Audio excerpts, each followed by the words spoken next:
Setelan pemakaman ketat kelas tinggi dilepaskan. Selama lampu mati, orang ini bisa tidur nyenyak. Dia tidak tahu berapa lama dia tidur. Tetapi dia tiba-tiba menyesalinya dan tidak ingin tidur lagi. Dia berjuang untuk bernapas. Setelannya tipis tapi tidak bisa bernapas. Dia hampir mati lemas di dalam. Saat penting mempercayai giginya untuk merobek jasnya. Aku mencoba mengulurkan tangan, menarik jarum panjang keluar dari tubuhnya, merobek pakaian dari tubuhnya. Pada saat itu, dia masuk terkunci di sebuah ruangan sempit dan tertutup. Dia putus asa berteriak, tidak ada yang datang. Tapi itu menyebabkan perangkat di sekitarnya menyala. Tempat ini adalah kompartemen perawatan. Asisten di kepala mengaktifkan dan mengatakan bahwa hanya ada 35% oksigen yang tersisa di kompartemen. Dia tidak ingat di mana dia sekarang. Hanya ingat bahwa dia tampaknya telah dirawat di rumah sakit. Dia hanya bisa berteriak untuk hidupnya. Tetapi meskipun dia menjerit kesakitan, tidak ada yang keluar. Saat ini, asisten mengumumkan lagi bahwa 35 tersisa dengan hanya 34%. Sepertinya aku tidak bisa berteriak lagi. Tapi aku harus memikirkan cara lain. Gadis penjaga membuka pintu kompartemen. Dia meminta kode manajemen lagi. Memikirkan cara untuk melaporkannya ke polisi. Tetapi polisi tidak dapat menemukannya. Mungkinkah itu terkubur di dalam tanah?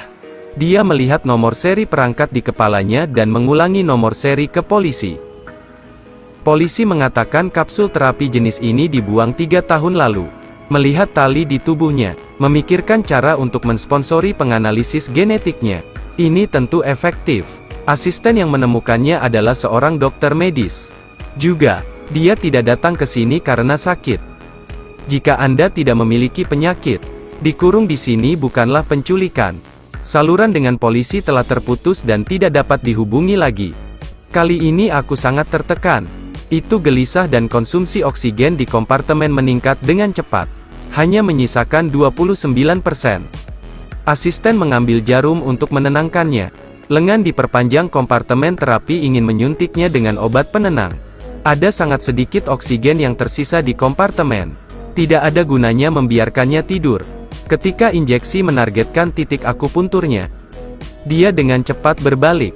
Kemudian, dia memukulnya berulang kali dengan lengannya. Melihatnya begitu agresif, dia harus mundur. Setelah beberapa saat berjuang, oksigen di kompartemen secara bertahap habis. Petugas mengingatkannya bahwa oksigen akan habis sepenuhnya dalam 40 menit. Dia memaksa dirinya untuk tetap tenang. Dia mencari orang yang bisa dia temui. Tapi tiba-tiba menemukan suaminya. Dia segera mensponsori tutornya untuk menelepon suaminya. Tapi di seberang telepon terdengar suara Bibi. Saya tidak menunggu dia berbicara dan mematikan telepon. Orang yang menjawab telepon istrinya. Dia menelepon kembali tetapi pihak lain tidak menjawab telepon. Sepertinya dia masih harus memikirkan cara lain. Tepat ketika saya sedang memikirkan cara, lengan yang sekarang membawa jarum lain muncul. Terkejut, dia meraihnya dan mengeluarkan klavo. Jarum di bagian paling lembut dari kompartemen. Ketika tertusuk, kompartemen segera masuk ke mode perlindungan diri dan memberinya kejutan listrik. Ini sepertinya tidak berhasil juga. Oksigen di kompartemen hanya 20%. Jika saya tidak berpikir sebaliknya, dia akan benar-benar mati lemas di sini. Deputi menelepon lagi. Berdasarkan nomor seri kompartemen, mereka dapat segera mendapatkan kode manajemen untuk menyelamatkannya. Dia bilang dia punya suami. Dia meminta polisi untuk membantu menyelidiki. Tapi polisi bilang dia belum pernah menikah. Dia ingin menemukan foto yang baru saja dia tunjukkan kepada polisi. Sebelumnya, itu masih foto bahagia bersama. Tapi sekarang dia telah menjadi gadis yang buruk. Polisi mengatakan dia berhalusinasi karena kekurangan oksigen. Tapi bekas cincin di jarinya menunjukkan bahwa polisi ingin menipunya. Tidak lama kemudian, panggilan telepon lain datang. Ternyata Bibi saat ini. Dia mengatakan kepadanya bahwa dia dengan cepat tertidur lelap. Untuk menyelamatkannya, tapi oksigen di kompartemen tidak cukup. Untuk mendapatkan kepercayaan Anda, memberitahu dia kata sandi admin dan menyuruhnya untuk tidak membuka pintu karena jika dia melakukannya, dia akan mati. Tetapi ketika dia menerima kata sandi, dia ingin membukanya. Begitu pintu dibuka, Keajaiban terjadi. Gadis di kompartemen perawatan terbang kembali. Jarum di sebelahnya juga terbang. Di mana ini? Pada saat itu asisten muncul mengatakan bahwa dia sekarang di luar angkasa. 65,000 km dari bumi. Setelah mendengar itu, saya bingung. Tidak heran dia tidak membiarkannya membuka pintu. Ketika dia berbicara lebih banyak dengannya, dia mengetahui bahwa ada virus mematikan di bumi yang pecah dan umat manusia membutuhkan waktu kurang dari 200 tahun. Dalam kepunahan negara secara bersamaan memilih 10 orang untuk menjadi benih manusia. Dibawa ke sebuah planet 140 tahun cahaya dari bumi. Dia adalah salah satu dari 10 orang itu. Tetapi mesin yang menyeret 10 orang ini tidak terlalu jauh. Tetapi planet ini menghancurkan lebih dari 400 dari mereka. Dia bangun seperti itu. Dia tidur nyenyak, dengan kurang dari 10% oksigen di kompartemen. Tidak mungkin berhenti pada takdir. Itu semua memutuskan untuk membuka pintu kompartemen dan dilakukan dengan segalanya. Gadis itu tiba-tiba berpikir bahwa mungkin suaminya ada di kelompok orang ini. Jadi dia segera mencari dokumen. Suaminya benar-benar ada di sini. Jadi kamu bisa menyuruhnya pergi sebentar. Tidak. Di mana bekas luka di dahinya?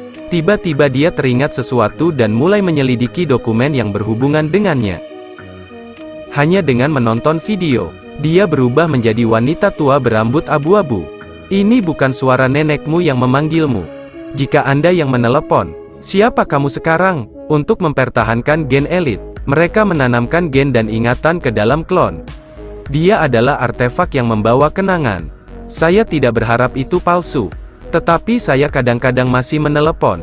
Oksigen di kompartemen hanya 3%. Asisten menilai bahwa dia tidak akan hidup lama. Jadi dia berencana untuk memberinya suntikan untuk melihatnya di jalan. Hijau akan memasuki tubuhnya. Tapi dia adalah kelanjutan dari peradaban manusia. Keinginan kuat untuk bertahan hidup membantunya melepaskan jarum dari jari kakinya sesaat sebelum obat dapat masuk ke dalam tubuh. Jarumnya telah dicabut, tapi tak lama kemudian dia masih akan tercekik di sini. Dia tiba-tiba teringat mode tidur nyenyak yang disebutkan neneknya. Mungkin itu bisa mengurangi konsumsi oksigen. Dia menahan rasa sakit, mendorong jarum kembali ke tempatnya. Setelah melakukan segalanya, dia pikir dia bisa bertahan. Tetapi kompartemen oksigen hanya 1%. Jika 2% tidak cukup, tidak bisa bangun saat tidur. Saya tidak tahu apakah kompartemen lain memiliki cukup oksigen. Memeriksa wizard, dan itu masih penuh. Tetapi jika Anda ingin membawa oksigen ke kompartemen Anda harus masuk ke mode tidur nyenyak. Asisten bertanya apakah dia bisa memberikan obat penenang kali ini. Gadis itu kembali mengenakan piyama ketat. Di akhir film, dia dan suaminya berhasil sampai ke planet baru dengan selamat. Mereka harus menyelesaikan misi cloning. Terus membangun peradaban manusia.